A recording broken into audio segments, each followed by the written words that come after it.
Hey, Scott from MyGrowthRings.com here. And Seth from SethMarkwood.com. Together along with you, the three of us, we are Markwood Men's Breakfast Club, and welcome to Tobacco Advent 2021, Day 3. Now, we're going to do something different today.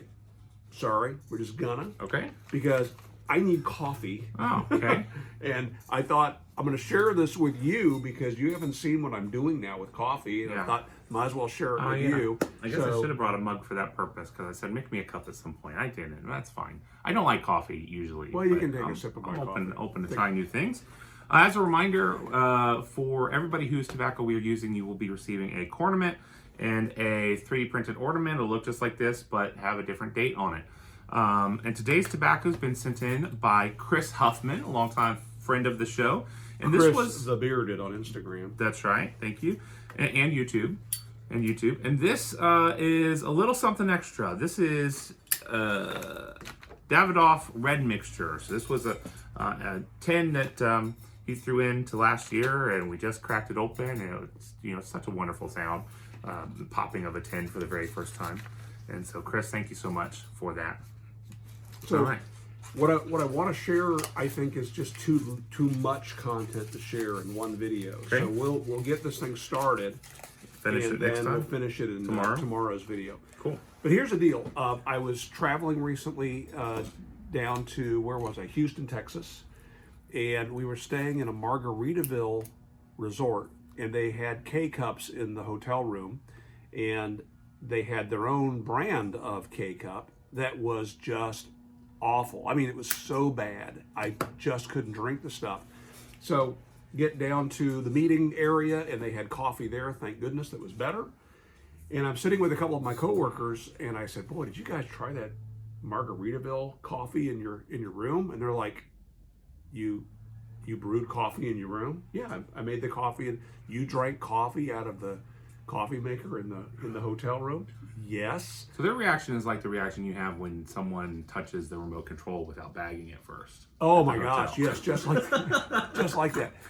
They were aghast that I would drink coffee. They went on to regale me about things that they had read on Reddit or that they had seen on TikTok, where people go into hotel rooms and they do disgusting things with the coffee maker and think it's funny to leave that disgusting thing behind in the coffee maker for the next person. Some of them, that wasn't their intent. Some, they just needed to get their G-string cleaned, and so why not clean it in the coffee maker? Sure. And then some of the comments then that came... I've only done it that once. The comments that came from people that work in hotels who saw that,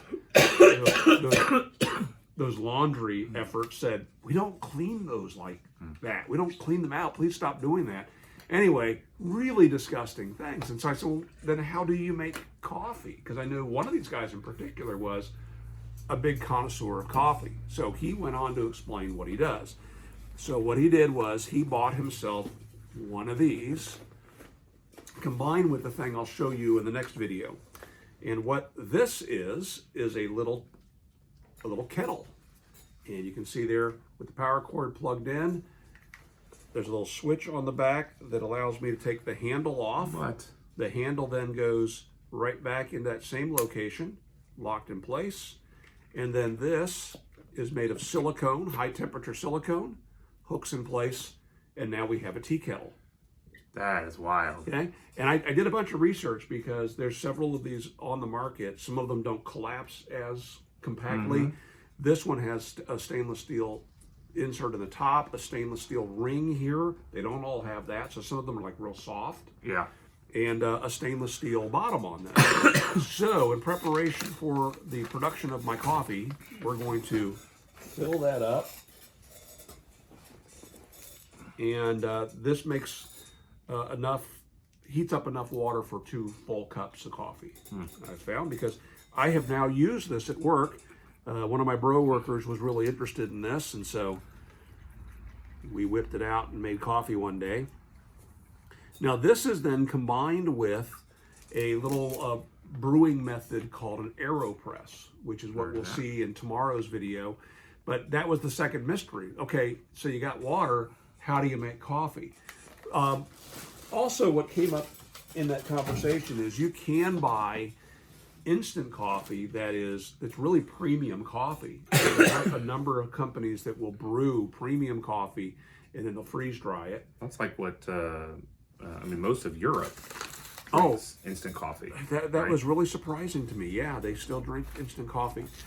And the other option is you can buy coffee basically in a tea bag, right? And you can brew it like that. Now there's a switch on the front of that, so be sure that not only that it's on, but that it's on. And then that takes about 3 minutes to get up to a boil.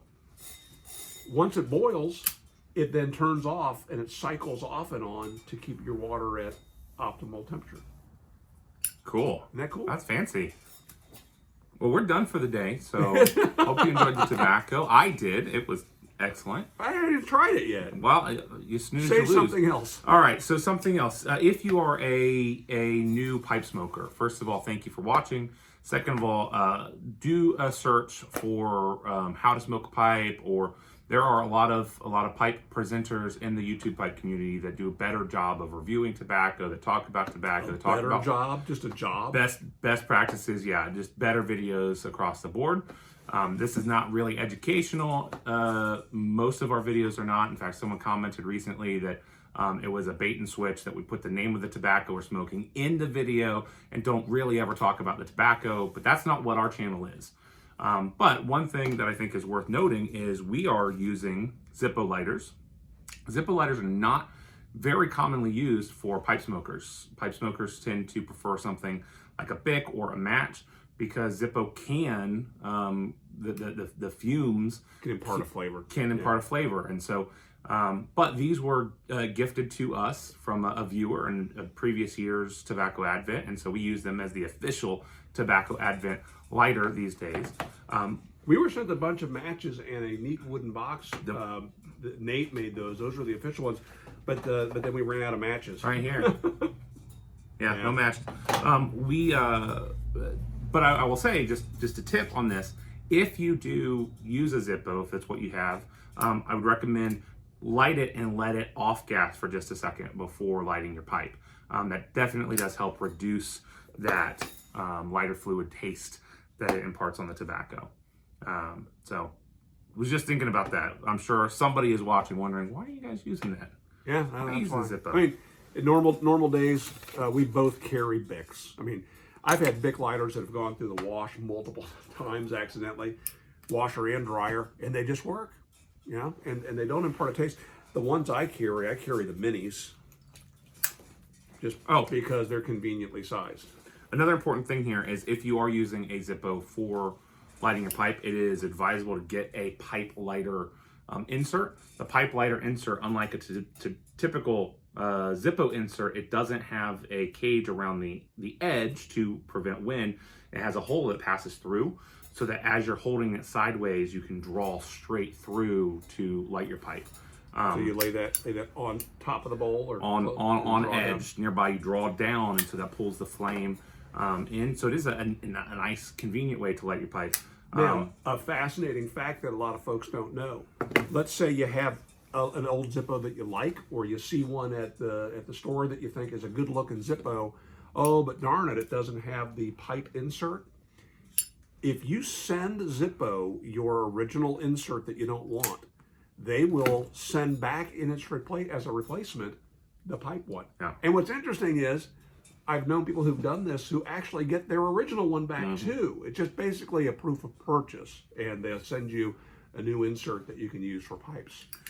Yep. And then the last tip, if for whatever reason you have just picked up a Zippo for the first time, is they're not great at holding their fuel. So, you know, the reason why Bic tends to be more of a regular driver. For me, I don't smoke often, but I carry Bics in my bag because these don't lose their fuel over time. I cannot tell you how many times I have had a Zippo in my bag come back a few weeks later and it was full the last time I used it and it's just empty. The gases burn off and evaporate pretty easily and readily. And don't overfill it thinking that, well, I'm just going to go ahead and really add a bunch because it will leak.